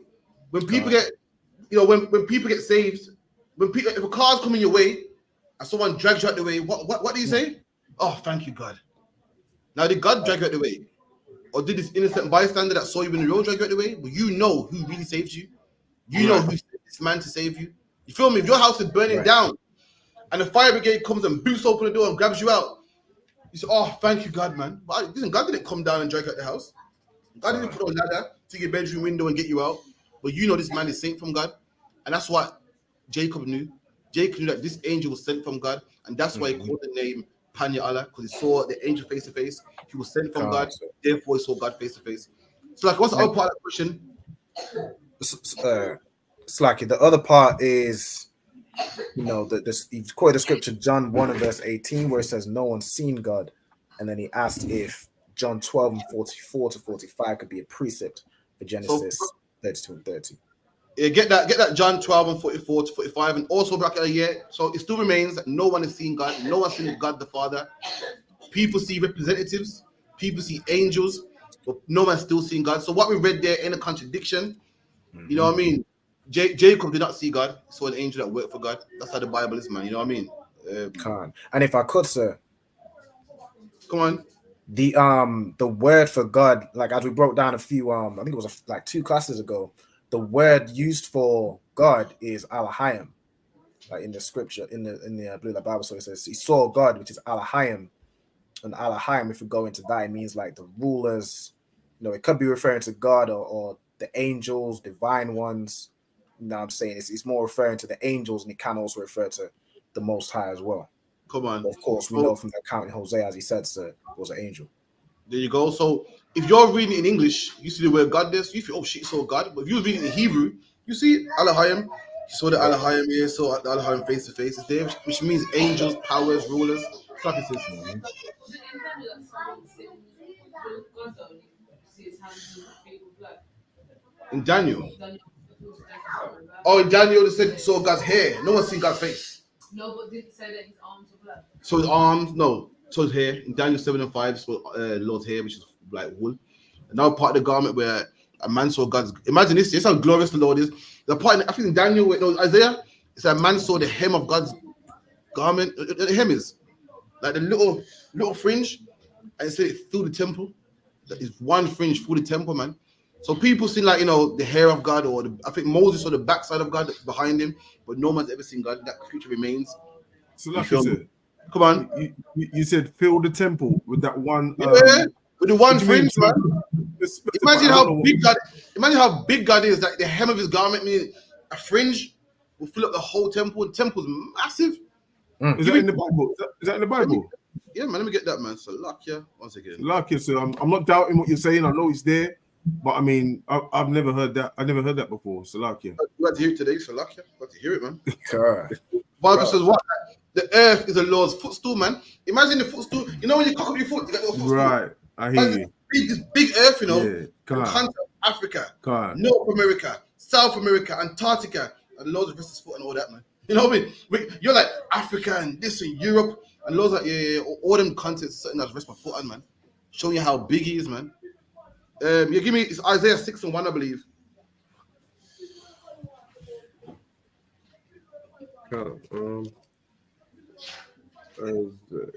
Okay, Isaiah 6, verse 1. In the year that King Uzziah died, I saw also the Lord sitting upon a throne, high and lifted up, and his train filled the temple. Can't say thought. Oh, man. When you look at that word, talking about the hem of his garment, man, filled the whole temple. And you know, a temple ain't a building, innit? When you do research, the temple ain't one building. The temple of God is like a college campus. You know, you got different buildings within a building. Anyone went to King James Castle? Yeah, can't. In King James Castle, you got like 45, a big wall, and then you got the Jacobite room, the Master Castle, the prison. Or that was the temple. It's like a big city, and the Lord's garment filled that, man. You feel me? When you read the Bible, do you research on it, man? Do you research on the temple? You got something called Solomon's porch, means there's a porchway there. There so much of things in the temple are the holies of holies. It wasn't one building like what you see today. When you see a mosque or a church, it's one building. When the temple went like that, it was like a big wall full of different buildings, like a college campus. You got the auditorium, you got the lecture building, you got the gymnasium and different types of buildings. That was the temple of God, like that. So someone get me Genesis 12:44 to finish up Rocket Allah's question. You say John 12:44. Go on, that's the one. Come on. The book of John chapter 12 verse 44. Jesus cried and said, "He that believeth on me, believeth not on me, but on him that sent me." God, there you go. Exactly. That's why when the Bible says, "What I've seen God," you see a man that works for God. Christ said, "You believe on me. You don't believe on me. You believe on the man that sent me." Likewise, if you see an angel, you don't believe the angel. You believe on the man that sent the angel. When the policeman tells you don't speed, it's not the policeman telling you not to speed. It's the law that he works for. So when the Bible goes, you see that when we serve Christ, we're serving God because Christ works for God. Christ tells you everything that God wants you to do, not what He wants to do. If I may, sir, come on. If for example, someone said, "Yeah, I saw the I.S.U.P.K in Erlington a couple of weeks ago. I saw the Lord." That would be the same thing, wouldn't it? Absolutely, man. And Salakia, Rocky Allah, a better scripture you want is John 14:8. That's the one you want. It's a better one. Someone give me John 14:8, talking about when you see a man that works for God, you see God. Has anyone ever heard a man say, "Yo, let me speak to your boss, man"? And the man said, "Listen, if he's speaking to me, he's speaking to him." Ever heard that? Right. Ever heard him before? Why? I'm gonna say the same thing he's saying. So by speaking to me, he's speaking to him. He's not here, but you're basically speaking to him. That's what the Bible's saying. So like you said, is there not one also that says in the Bible, if they don't hear you, they don't hear me? Absolutely, man. But this one, the one I'm about to get you right now is cutthroat, man. Nice and clean. Give me that John 14:8. John 14, verse 8. Peter saith unto him, Salakia, 14 and 8. Khan, John 14 and 8. Salakia, sir. John 14 and 8. Philip saith unto the Lord, show us the Father, and it sufficeth us. So Philip said to Christ, show us the Father, man, and then I'll be satisfied. Show me the Father, and I'll be satisfied, man. Show me him. Read. Come on. Jesus said unto him, have I been so long time with you, and yet hast thou not known me? So Christ said, listen, man, you've been with me so long, and you're talking about show me the Father. Don't you know me? You know me, right? We go way back. You know me inside and out, man. Everything about me, everything I taught you, man. You know me well, don't you? Read. Philip, he that have seen me have seen the Father. Right, and Christ said, he that seen me has seen the Father, man. So this mean that God, this mean that Christ is the Most High?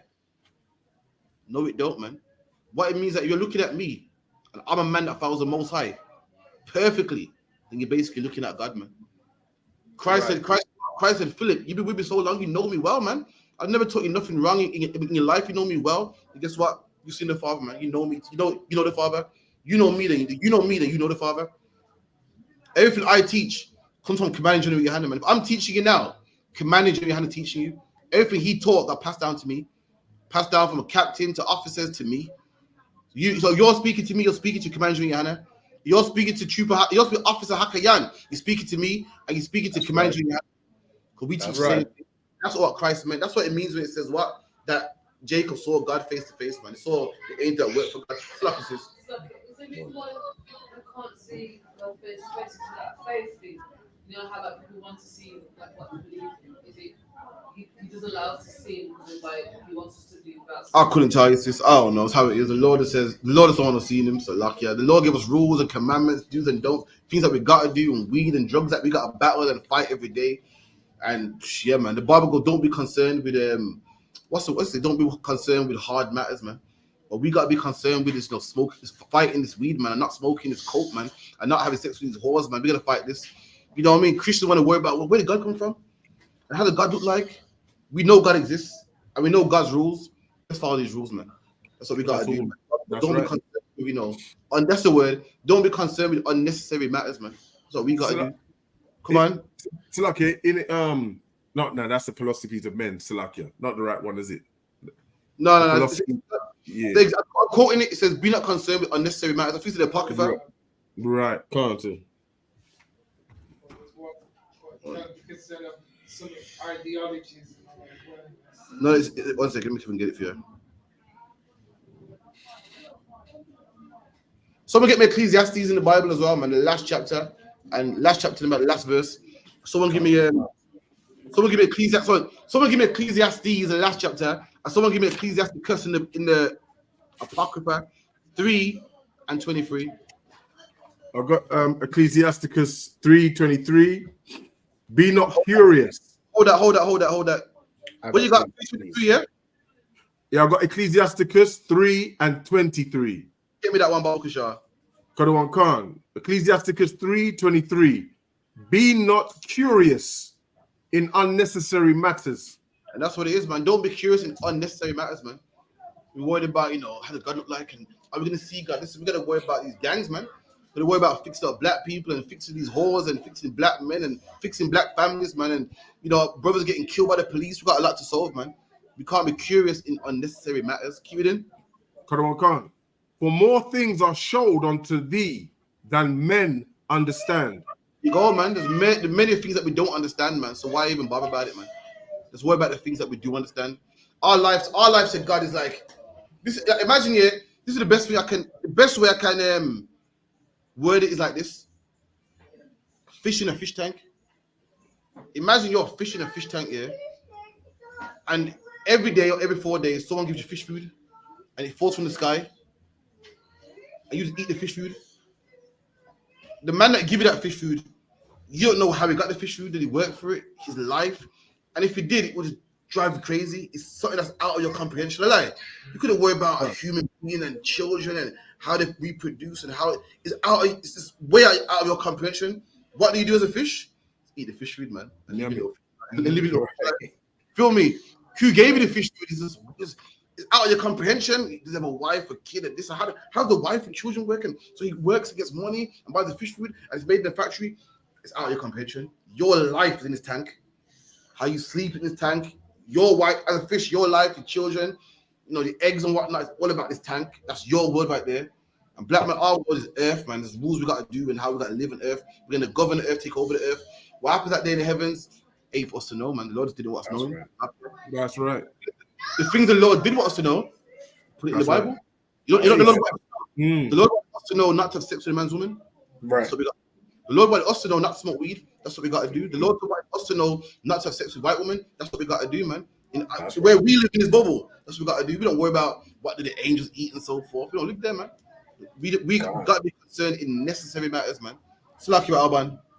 No, it was me, other one. Salakia. Okay. Mystery. Something about the mysteries of. Do you remember that one? It's not jogging the memory, The mystery of it. It's not jogging the memory, but someone give me. Remember that one? Other one? It's not jogging my memory, to be honest. Someone give me Ecclesiastes, the last chapter. Okay, no. Go on. So Ecclesiastes chapter 12 and verse, you said the last verse. Give me that, yeah, go on. Ecclesiastes chapter 12 and verse 14. For God, I think it might be from verse 13. You know what I want in it? It's like it, sir. Say again. You know which one I want in it? Come on. It says, let us hear the conclusion of the whole matter. Right, this is the conclusion. Remember science? You did science in school, man. I think you're the most closest to school. In science, we used to have the method and the conclusion. Oh, man. Why you start something again? The something, the method, the method and solution, right? Yeah, solution. At the bottom, we got the conclusion. Meaning how we round this whole thing up. How do we conclude this whole thing? Remember that? The conclusion is the end result. And Solomon's saying this is the end result of life. Let's conclude this whole thing. So, Solomon, this whole book of Ecclesiastes, Solomon talks about how he went off and he started, having sex with heathen women, and he did this, and he loved gold and loved money. And then he concludes the whole thing and said, right, you know what? Forget gold and everything and money. Let's conclude what life is all about. Let's conclude it all. Let's sum it all up. Read. Let us hear the conclusion of the whole matter. Come on. Fear God. And what's the conclusion of the whole matter? What's the conclusion of the whole matter? To fear God, man. All this gold and whores and money and this. Solomon said, listen, I've done it all, man. And it all boils down. This is what you got to do, man, is fear the Most High. Read. And keep his commandments. And that's what it all boils down to, man. Don't worry about this and that and astronomy and get involved in a bit of this and a bit of that and what God would like and da-da-da-da. Just fear God, man. Keep the commandments, man. That's what we got to do. We done? For this is the whole duty of man. This is the whole duty of man. This is the requirement what man is supposed to do, man. What man is supposed to do, keep the laws, statutes, and commandments, man.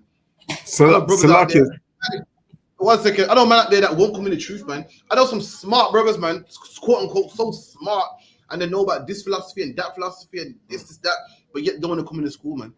They don't know the conclusion of the whole matter. They don't know the conclusion. Then there's a brother that knows nothing. He ain't really smart, ain't really bright, but he's in the school, man. This brother is a real smart brother. He knows the conclusion of the whole matter. He knows the conclusion. I heard it all before, man. What we got to do as black people, we got to vote. We got to march. Need more black role models. We got all these ideas, man. But a smart brother goes, listen, I'm going to keep the law, statutes, and commandments, man. I'm going to follow God. That's a smart brother, man. That brother knows the conclusion. He knows what it all boils down to. Some people think that black people are on the bottom because we're slow and our IQs ain't the greatest. Some people think it's economics. And some people think, what do you think? We need more black men in the house. The conclusion is what? Keep the law, statutes, and commandments, man. That's what it boils down to. Okay. Just to add to you as well, that means the women as well. When it's saying men, right? It also means the women too, right? Yeah, absolutely. Man just means mankind. You feel me? So, right. Like when people say man went to the moon, they mean us as in mankind. You feel me? Not talking about a male went to the moon, even though it was a male that went to the moon. You know one's there, so it's one of them ones. Yeah. Any more questions? Yes, sir. There's one that I would like to answer, please. In Corinthians, please. Oh, Salaki, if there's any online, Salaki, go on. Come on. One I just fell on this one. It's 1 Corinthians 4, verse 1. Let a man so consider us as the servants of God and stewards of the mysteries of God. That part there, the mysteries of God.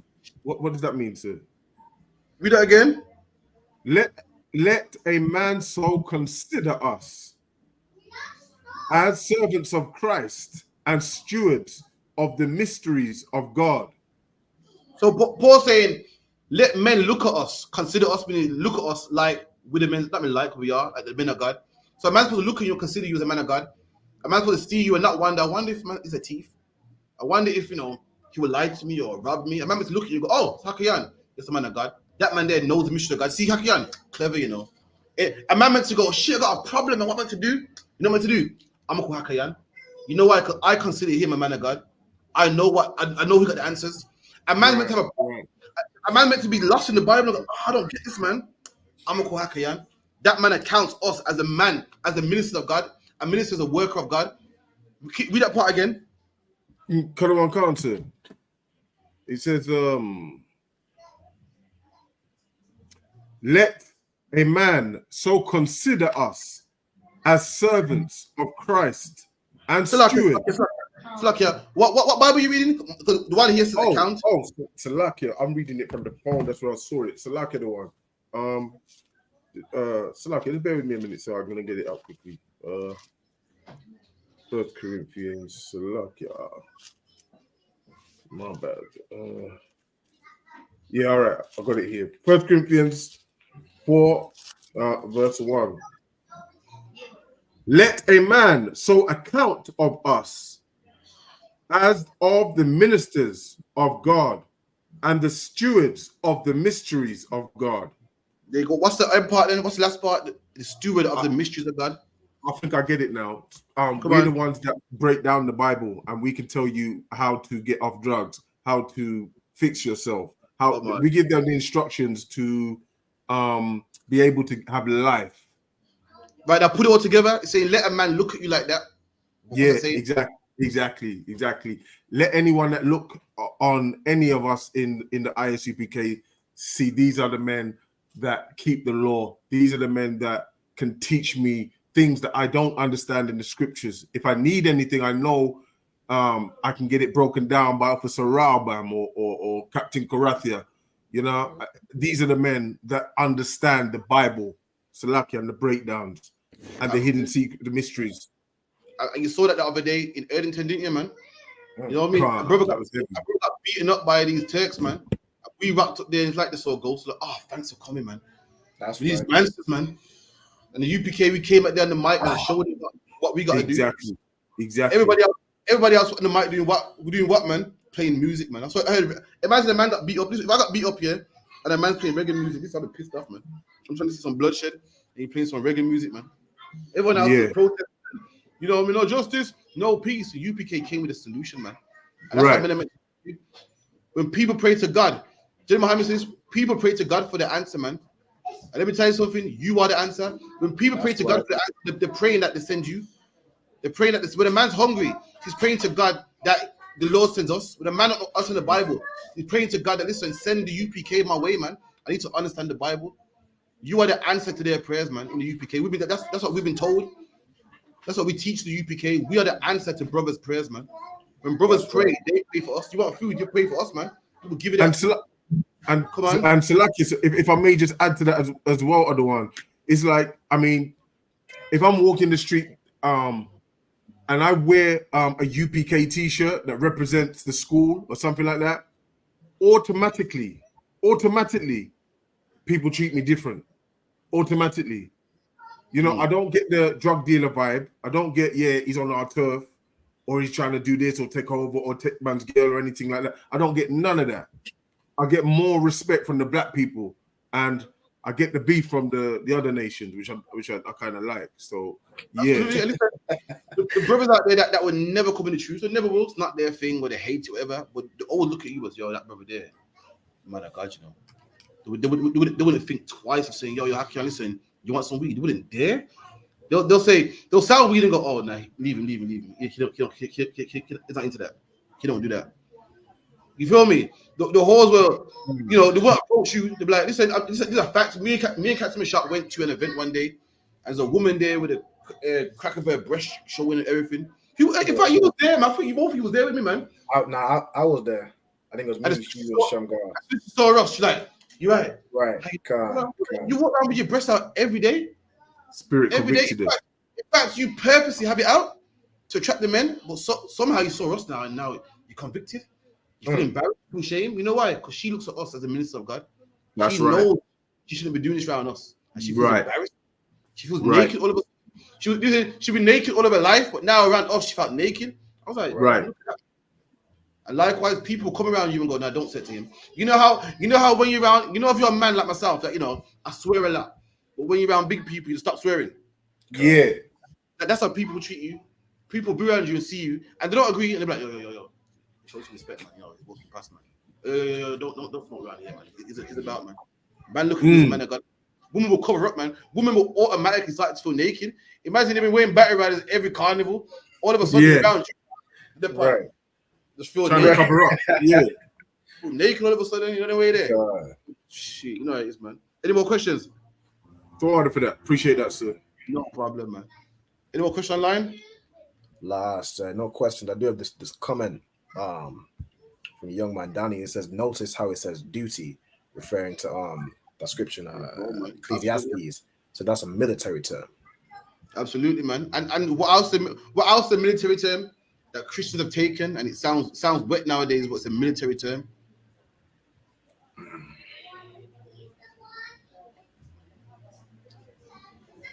The Bible's full of military terms, man. What else the military term? Come on, you know this. I could.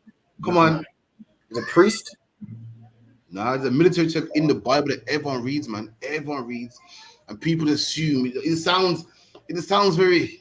I'll give you a hint. It sounds very Charleston Heston, man. So I don't know. If I could, it might.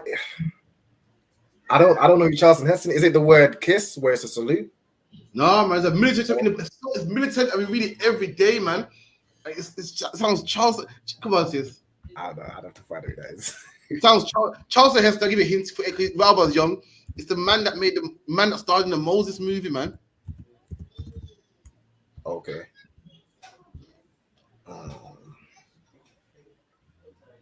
The word's commandment, man.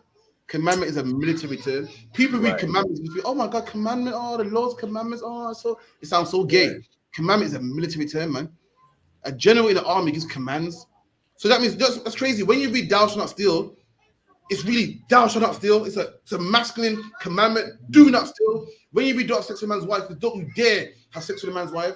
But we read it, don't have sex with a man's wife. But if you do, happen. That's what you get from it. You shouldn't really. You don't really get from commandments. You shouldn't really do it. In an ideal world, I'd rather you not do it. But not. Right. The real spirit of it is don't do this. Don't you dare do that. Don't do this. It's like the white man saying don't speed. Don't do a 30 in a 20. You'll kill a child. Something like okay, yes, kind of one can. That's the spirit behind it. But Christianity, when you hear commandments, you think, these are the rules that you really should keep if you can, but.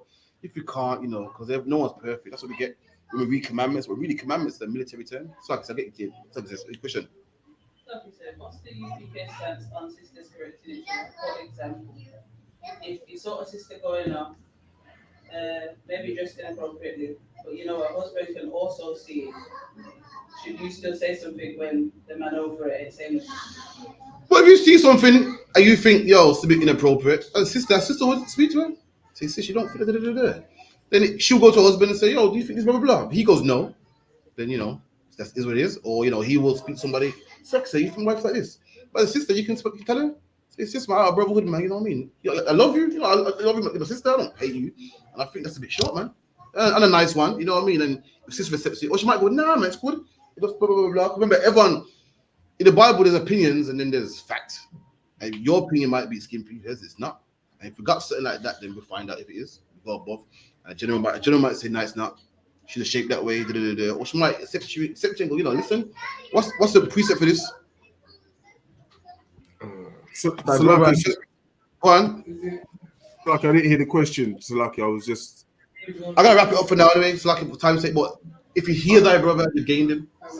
You got it, yeah? To hear him means, you're right. Yeah, you suck. Yeah, I didn't know. You feel me?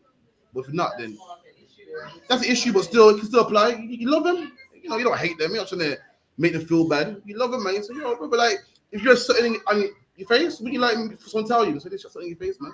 Likewise, so it's this man. It's a bit short, man. It's a bit and you know, she might tell her husband back. You know, there's many ways to go around it. The husband might say, you know what, I didn't see it, but I see it now. You know, or he might say no. I was something wrong with it. And then if you still got issue there, then you can take it further, and you know, it might be that she's fine, and it's something that you wouldn't wear. Was fine for her, you feel me? Or it's damn right disgusting and you gotta do something about this. Could be, you feel me? But I'll just say, go on. About 4 minutes. 1 second, it's a call. I don't think I have any questions, but got some comments though. About 4 minutes, just try to make it, try to drag it out. 4 minutes, go on. So, brother says, like with regards to the commandments, like how, you know, as he said, so Christians treat commandments as suggestions, like not because your church, a commandment is a suggestion, but you know, as he said, it's a military order, and like this brother said, if you disobey an order or commandment, there are consequences. But there's nothing soft about it. Listen, I hear you, man. I hear you. Sadly, the Christians don't think the same. You know, they got movies called the 10 Commandments and the command this and the Lord's Commandments, and when you think of commandments these days, it got such a Christian connotation on it. You just think it means you know, rules that you can do if you want it, but really commandments are strict do's and don'ts. You feel me? Yeah, it's like guidance. Like to make a good life, you can follow these paths, but it's not. There is no guidance about it. You must do it, and that's it. Like you cannot speed. You cannot say it just say 30, but I thought it was 40 today. You got to do it, or you get the ticket. You get a suspended license. You get in a ban. You know what I mean? You're going to jail. That is what it is.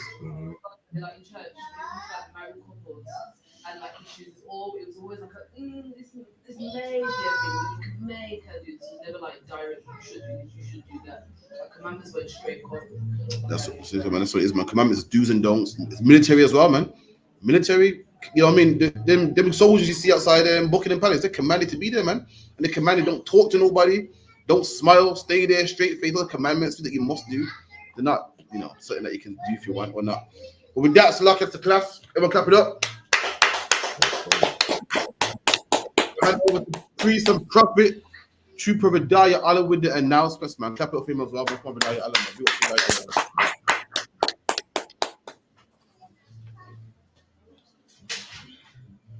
I.S.U.P.K security announcements. We are the I.S.U.P.K started at 1 West 125th Street, Harlem, New York. Rules for a new brother and sister. When a brother or sister coming to the school, they are off limits for 6 months. They are to be saluted only. They are here to show themselves of the world. If they need transportation, the teacher will arrange it. After 6 months, if a brother or sister have an interest in a particular person, he or she must get permission from the head to speak to a brother or sister. There's another 6 months in which the brother and sister will court each other. After this 6 month period, the brother and sister will get permission from the head to marry. Tithes, which is a commandment. Number 18 to 21, Malachi 3 and 8 to 10 means tenth in the Hebrew, Marshara, 10% of every penny of any increase the Lord gives you. Give to the Treasury Department or teacher, priest funds, freewill offerings for priests, not mandatory. Whatsoever amount you would like. Upcoming Holy Convocation. Feast of Trumpets. Have a quick look at that board out there. It's like, yeah. Feast of Trumpets is the next one, I believe, is in October. Feast of October, the 16th, so the 24th. October the 16th for the next one. Feast of Trumpets, I believe. Go on. Closing on the 24th. Upcoming Holy Convocation announcement. Holy Convocation from the sheet. Remind Akim and Aqua to check the bulletin board in the hallway. If anyone wants to be a trooper in the school, start wearing all black boots, shirt, pants, headbands, scarves. With that, my name is Majum Shabbat. Majum Barak. Yahweh Hashem Yahushai Brakatah. How Hashem Yahushai Brakatah. Yadim Matah. Sa. Sisters of Cali salute.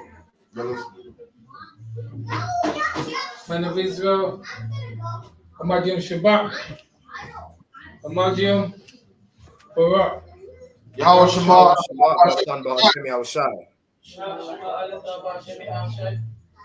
Yagi Amata. This next.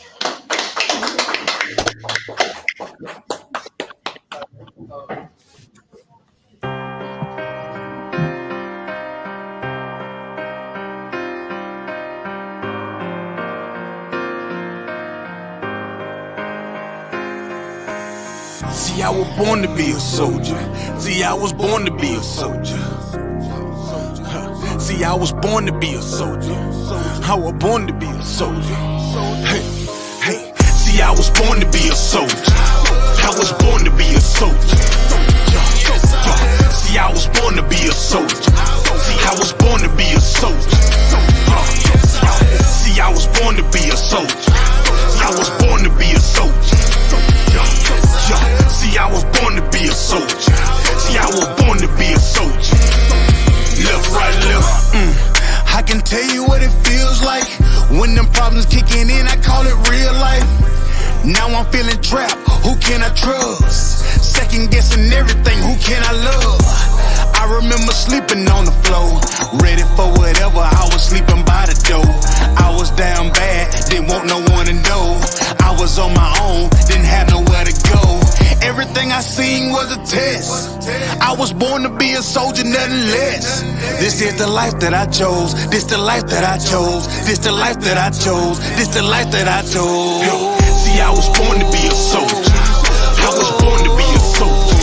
This is the life that I chose. See, I was born to be a soldier. See, I was born to be a soldier. See, I was born to be a soldier. I was born to be a soldier. So this is the life that I chose. See, I was born to be a soldier. See, I was born to be a soldier. Left, right, left. All black is the uniform. Soldier dead and gone, I'm forever pouring liquor for him. Try me on my brothers, and I'll be moving bodies for him. Came up out the struggle and maintained through the storm. Niggas dying for dead presidents, fucking up their residence. White man dirty tricks, they call this shit politics. Vagabonds, and they some natural born lunatics. That what they is. They shut you down when you speaking truth. It black boots when you in the truth. It black boots when you in the truth. This is the life that I chose, nigga. See, I was born to be a soldier. I was born to be a soldier. See, I was born to be a soldier. See, I was born to be a soldier.